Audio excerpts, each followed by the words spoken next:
네, 안녕하세요. 위스키네비입니다. 이번 주 강좌는 약간 현실적인 얘기, 지금 당장 각종 커뮤니티 등지에서 이제 이슈화된 얘기들을 조금 얘기해 볼까 합니다. 뭐 제가 이제 뭐 카페 이런데 뭐 언급을 해달라 이런 요청은 많이 받았는데 제가 뭐 직접적으로 개입된 건 아니어서 뭐 특별히 비평하거나 그런 걸 하긴 좀 그렇고, 이 사태가 이제 왜 벌어졌는가에 대해서 그냥 간단하게 그냥 법적인 거, 절차적인 거 이런 거를 한번 좀 짚어볼까 합니다. 일단 이 공동구매의 약간 이제 위험성이라고 해야 될까요? 이런 것들이 있어요. 원래는 그냥 주류가 아니면 어떻게든 대충 뭉개고 넘어갈 수 있는 부분도 있긴 한데, 이게 하필이면 주류여서 생기는 문제들이 좀 있습니다. 이 이제 공동구매 자체는 원래 어, 크게 보면 이제 그거예요. 본인이 이제 뭐 카페가 됐든 SNS가 됐든 뭐 인스타도 많고 뭐 블로그도 많고 하죠. 이 이제 공동구매를 주최하는 쪽에서 그 주최자가 마진이 있느냐 없느냐, 그러니까 내가 이걸 함으로 이 행위를 함으로 인해서 얻는 이득이 있느냐, 금전적인, 그게 제일 중요해요. 제일 중요한데, 이게 만약에 마진이 있다 그러면 무조건 사업자 등록증, 사업자 등록 번호가 있어야 되고 세금 계산서를 무조건 발급을 해야 문제가 안 됩니다.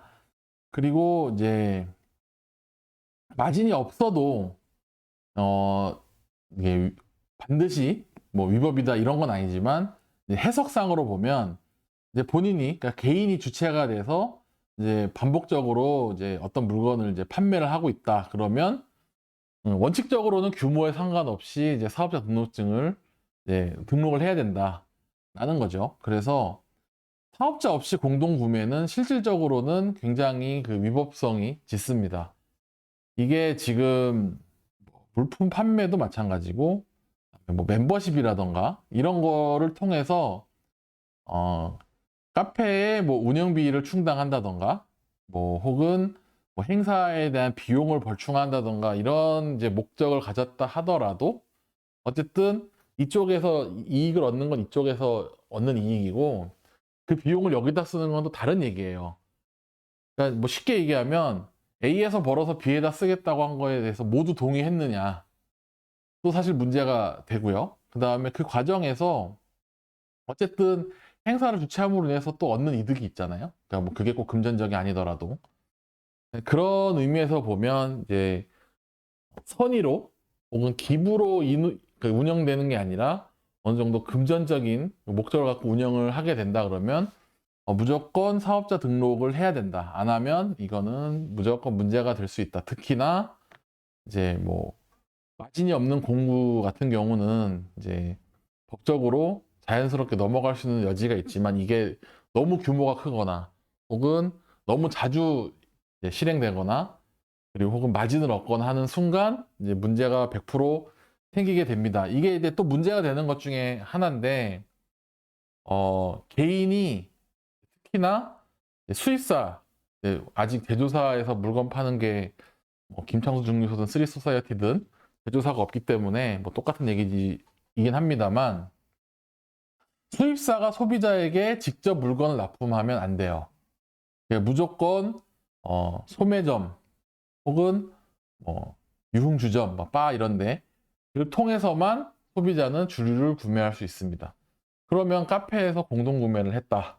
그러면 개인이 사서, 자, 개인이 수입사랑 계약을 할 수 있다? 없습니다.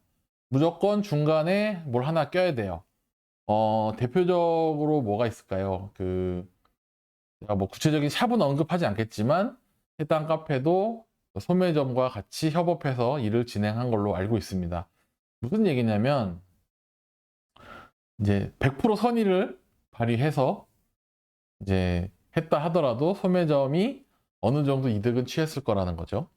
그리고 마찬가지로 수입사가 이제 뭐 하여튼 소비자에게 나가는 건 불법이고, 소매점으로 나가든지 뭐 도매나 소매를 거쳐 나가든지 요런 이제 프로세스를 가지고 있기 때문에, 그 이제 수입사에서 제안하는 출고가 개념이 소비자하고는 전혀 관계가 없다는 걸 말씀을 드릴 수밖에 없어요. 특히 출고가는 그 부가세가 별도로 나가기 때문에 이 부가세 부분을 고려하지 않고 가격을 책정하면 대놓고 탈세하겠다는 얘기밖에 안 됩니다. 그래서 뭐 만약에 여러분들도 뭐 술을 사야 되는데 출고가가 얼마인지 알아냈어. 이게 출고가가 10만 원이야. 근데 아니 출고가가 10만 원인데 한 5천원만 붙여서 팔면 안 되냐. 현찰로 줄게. 이런 행위를 하셔서는 안 됩니다. 10만 원이면 무조건 부가세가 적어도 본인 마진이 1도 없더라도 만 원이 붙어야 되고 카드로 샀다 뭘 했다 하는 그 마진이 충분히 구성이 돼야 이 산업이 유지가 됩니다. 그 만 원, 뭐 1, 2만 원 싸게 주는 것도 중요하지만 그렇다고 해서 이제 선을 넘으면 안 된다. 이게 가격을 책정해 놨을 땐 다 이유가 있다. 라고 말씀을 드리고 싶어요. 또 하나는 이제 문제가 불거지는 게 이제 택배 거래가 있습니다. 택배 거래는, 일단 불법 맞습니다. 지금 현재 택배 거래가 가능한 업종은 전통주 카테고리에 있는 제품들만 온라인 결제와 택배 거래가 가능해요. 이건 다 알고 계실 거예요. 이제 다만 작년에 이제 규제가 조금 완화된 게 이제 뭐냐면 이제 수입사에서 도매점이나 뭐 혹은 소매나 이제 직접 납품을 하게 될 경우에 대량이 아니고 소량인 경우에 한해서 이제 택배 거래를 인정을 하고 있습니다. 무슨 얘기냐면 어찌됐든 개인 소비자는 택배로 물건을 받으실 수 없어요. 그거는 뭐 예외라기보다는 당연한 거지만 실제 매장에 와서 결제를 하고 그 제품을 집으로 택배로 보내달라고 부탁하는 경우 뭐 이 정도만 제외하면 실질적으로 거의 불가능하다고 보시면 됩니다. 아무튼 이 결론적으로는 주류제 거래뿐만 아니라 뭐 멤버십이든 뭐 굿즈든 운영자 개인이 이제 주체가 돼서 일정 금액을 받고 매출하게 되는 행위는 불법일 가능성이 위법성이 굉장히 높고요. 이제 거기서 이제 법적인 이제 그 예외 사항이라고 해야 되나 이렇게 좀 정상 참작 여지가 있는 건 본인이 그 과정에 있어서 일절 금전적인 이득을 취하지 않는 경우 정도나 있을 겁니다.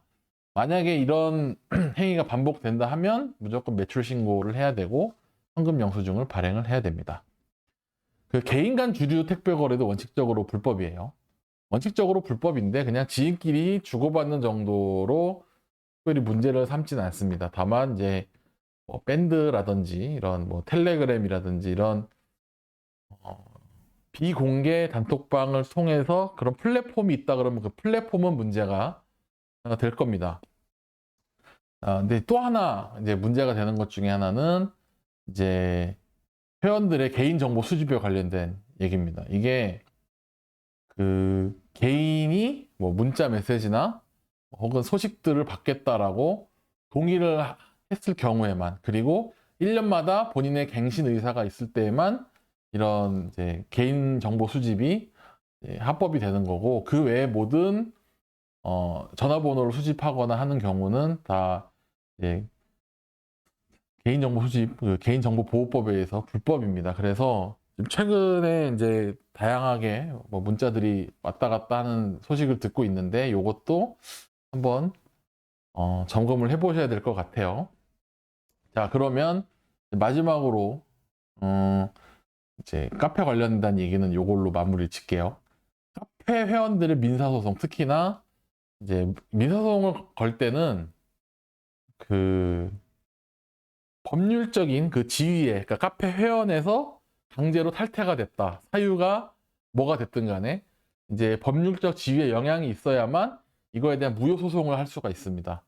그래서 지금 생각보다 이제 강제 탈퇴된 분들이 굉장히 많습니다. 많기도 한데 갑자기 이제 이용 정지 등의 꼼수를 부려서 사람들의 입을 막는 행위가 있었던 것 같은데요. 요것들은 어떻게 보면 그런 의도가 보여진다고 하면 법률적으로 굉장히 불리하게 적용될 수도 있을 것 같습니다. 네, 일단은 저는 다시 한번 말씀드리지만 그 카페와 이제 인연이 없어진 지가 거의 5년이 넘어가기 때문에 어떤 언급도 드릴 수가 없고 다만 불거지는 내용들에 관련해서 언급드릴 만한 이제 팩트 체크라고 하긴 좀 그렇고 하여튼 좀 짚어볼 만한 내용들만 잠깐 짚어봤습니다. 다음은 이제 오너스 캐스크 문제도 이제 얘기가 잠깐 나왔던 것 같아요. 그 모 카페에서 오너스 캐스크를 이제 진행을 하기도 하고 또 개인적으로 하시는 분들도 있고 한데 이 오너스 캐스크에 굉장히 심각한 문제가 하나 있습니다. 특히 한국에서는 이 아까 이제 보여드린 그 수입사 혹은 제조사와 소비자가 직거래가 안 돼요. 그러다 보니까 중간에 이제 술을 구매하기 위해서는 반드시 소매점이 그 중간에 있어야 됩니다. 소매점이든 뭐 유흥주점이든. 이 문제가 뭐냐면 이 오너스 캐스크라는 개념도 굉장히 생소한 데다가 한국 시장에서 증류소가 존재했던 적이 거의 없어요. 그러니까 예전에 있었긴 했는데 그게 뭐 이제 디아지오의 원액 공급, 뭐 페르노리카의 원액 공급 이런 정도였지 뭐 절대 이제 한국 기업이 뭔가 한국의 정통 위스키를 만들기 위해 썼던 적이 없다 보니까 모든 프로세스에 관해서 레퍼런스가 존재하지 않습니다. 그러니까 어느 정도 얼기설기 대략적인 내용은 있지만 실제 현업에서 부딪혀 보지 않으면 이제 만들어질 수 없는 룰들이 없어요. 없다 보니까 지금부터 하나씩 만드는 과정들이 필요합니다. 실제로도 이제 저희 김창수 위스키 증류소나 쓰리 소사이어티 같은 경우에도 프로세스들을 다 일일이 국세청과 이제 협의하면서 만들어가는 도중이에요. 그래서 이 이제 오너스 캐스크 관련된 문제가 지금 이슈화가 사실은 이제 와서 뭐 이제 커뮤니티에 왔다 갔다 하지만 이미 한 1년 전부터 이제 제조자들 중심으로 혹은 이제 뭐 저는 좀 그렇고 하여튼 현업에 있으실 분들 위주로 이미 활발하게 어떤 방법을 취해야 되는지 논의가 됐던 부분입니다. 아무튼 이제 계약을 했다고 해도 개인한테 판매를 할 수가 없어요. 판매를 할 수가 없어서 왜 판매가 안 되냐? 1번 뭐 아까 이제 유통 절차 문제도 있었고요. 두 번째는 뭐냐면 우리는 이제 위스키를 제조할 때 품목 제조 허가서라는 걸 받아야 돼요. 그러니까 뭐냐면 이러이러한 방법으로 해서 알코올 도수가 몇이고 뭐 용량은 어떻게 되고 이런 거를 미리 사전에 제출을 해서 이렇게 제작하겠다라고 허가를 받아야 됩니다. 근데 오너스 캐스크는 말 그대로 이제 앞으로 숙성할 통을 하는 거잖아요. 그래서 제조 허가를 받을 수가 없어요. 뭐 몇 도로 나올지 몇 병에 나올지 용량이 어떻게 될지 아무도 모릅니다. 그렇기 때문에 뭐 실제로 뭐 200병을 생산하겠다라고 얘기했지만 뭐 증발량이 너무 적어서 300병이 나오거나 너무 많아서 100병이 나오거나 이런 경우가 생기면 이게 대응이 안 돼요. 그래서 일단 그 제품에 대한 개런티를 할 수가 없습니다. 몇 도에 몇 병 나옵니다라는 얘기를 해줄 수가 없기 때문에 이걸 계약서에 명시하기가 굉장히 애매합니다. 왜냐하면 실제 물품 거래를 할 수가 없기 때문에 법적으로. 자, 그러면 그 어떤 시도들이 있었냐면 이제 그 작년에 제가 이제 여러 이제 얘기 들었던 것 중에 하나 캐스크를 이제 우리가 이제 700ml 병 있잖아요. 이 700ml 병처럼 250리터짜리 대형 병이라고 이제 붙이는 거예요. 그래서 그 술 한 병을 팔기로 하겠다라는 이제 개념으로 접근을 한 적이 있었습니다. 근데 1번 그 품목 신고를 해야 되는데 이게 위스키로 품목 신고가 안 돼요. 왜냐? 주류법상 위스키는 1년 이상 숙성을 해야 되기 때문에 만약에 팔겠다고 하면 무조건 1년은 숙성한 다음에 팔아야 되고 그게 아니라면 이제 위스키가 아니라 이제 일반 이제 스피릿으로 팔아야 되는데 스피릿으로 팔기 위해서는 굉장히 법이 좀 그런 게 위스키 제조 면허와 스피릿 제조 면허가 별도로 있습니다. 그러니까 제조 면허, 판매 면허라고 해야 될까요? 그러니까 위스키 제조자가 스피릿을 만들어서 숙성한 다음에 판매하는 건 가능한데 이 스피릿을 다이렉트로 판매하는 거는 불법입니다. 왜냐하면 별도의 면허가 필요해요. 이 별도의 면허를 취득하기 위해서는 위스키 제조 면허와 똑같은 설비 기준과 숙성 저장 용량 등을 그대로 갖춰야 돼요. 같은 걸 공용해서 사용할 수가 없어요. 따로따로 사용을 해야 됩니다. 그런 시도도 있었습니다. 아무튼 이제 보면 지금 문제가 뭐냐 그러면은 증발량에 대한 데이터도 없습니다. 지금 이제 국가에서 인정하는 증발량은 연 2% 정도인데 그러니까 사실 대만하고 인도를 생각하면 한국은 뭐 덥기만 한 게 아니라 영하 20도까지 갔다가 뭐 40도까지 더워졌다가 하는 그런 불지옥반도 느낌이 있기 때문에 분명히 2% 수준이 아닐 것이다라고 다들 생각을 하고 있어요. 그래서 이 부분에 대한 이제 수정이 필요하고, 마찬가지로 그래서 뭐 5년 할게요, 10년 할게요 이렇게 해도 만약에 증발량이 8%가 넘어간다 그러면은 그 제조자조차도 그 병수를 개런티를 해줄 수가 없습니다. 몇 병 나올지 알 수가 없는 거예요. 그 다음에 그 또 하나는 뭐냐면, 유통에 대한 이 법이 굉장히 복잡해서 이거를 그 개인에게 혹은 뭐 단체에게 판매를 할 수가 없다는 문제가 하나 있고요. 또 하나는 뭐냐면, 몇 병 나올지 모르기 때문에 이게 이제 주세나 교육세 같은 세금 문제도 문제가 돼요. 이 세금을 먼저 낼 것인가, 나중에 제품화한 뒤에 낼 것인가, 먼저 내도 되나? 이런 문제가 있어요. 먼저 낼 수는 없죠. 왜냐하면 제품 등록이 안 돼 있기 때문에 허가도 안 받아서 세금을 낼 수 없는 품목에 대해서 지금 세금을 내겠다고 하는 개념이라서 굉장히 어려운 문제가 있습니다. 그러니까 아무튼 그 증류소가 개인한테 세금 영수증을 발행할 수가 없어요. 그리고 또한 문제가 뭐냐면, 무조건 그 유통 단계도 거쳐야 되지만, 개인이 예를 들면 증류소에게 돈을 빌려주는 형태로 이런 건 있습니다. 돈을 빌려주고 그 빌려준 이자 대신에 뭐 몇 년 뒤에 발매될 제품의 몇 병을 살 수 있는 권한을 준다는 식의 해석은 가능합니다. 실제로 아마 그렇게 접근하는 증류소가 많을 거예요. 근데 이게 뭐냐면, 단체가나 단체 대표가 그런 식의 거래를 하게 되면 그 유사수신이라는 이제 문제에 걸리게 됩니다. 그래서 무조건 펀딩할 수 있는 그런 업체를 중간에 껴서 진행을 해야만 돼요. 그러면 또 그 펀딩 업체에게 수수료도 떼어줘야 되고, 뭐 여러 가지 문제가 복잡해져서 개인이 책임지고 이제 아마 금전을 그 빌려주는 형태로 아마 진행이 될 것 같고요. 그 다음에 전례가 없어요. 이 전례가 없기 때문에 좀 아마 오늘 이후에도 상당히 많은 방법으로 시도를 하게 될 것이고, 또 필요로 한 과정이기도 합니다. 1년 이상 숙성이라고는 하지만 이제 본격적으로 이제 정말 제대로 평가를 받을 수 있는 횟수가 적어도 3년입니다.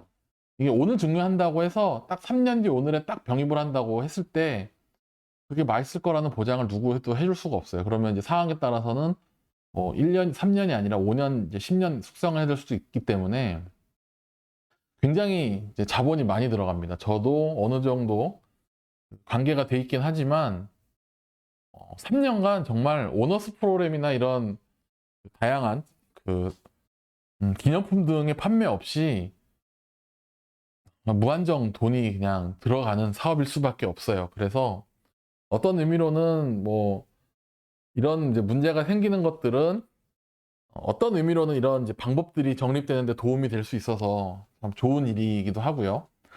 반대로 이런 이제 현실적인 상황을 고려하지 않고 너무 이제 그 현실적인 어려움들로만 문제를 제기하면 애초에 이 사업이 시작하기가 굉장히 어렵다는 점을 좀 하나 언급을 드리고 싶었습니다.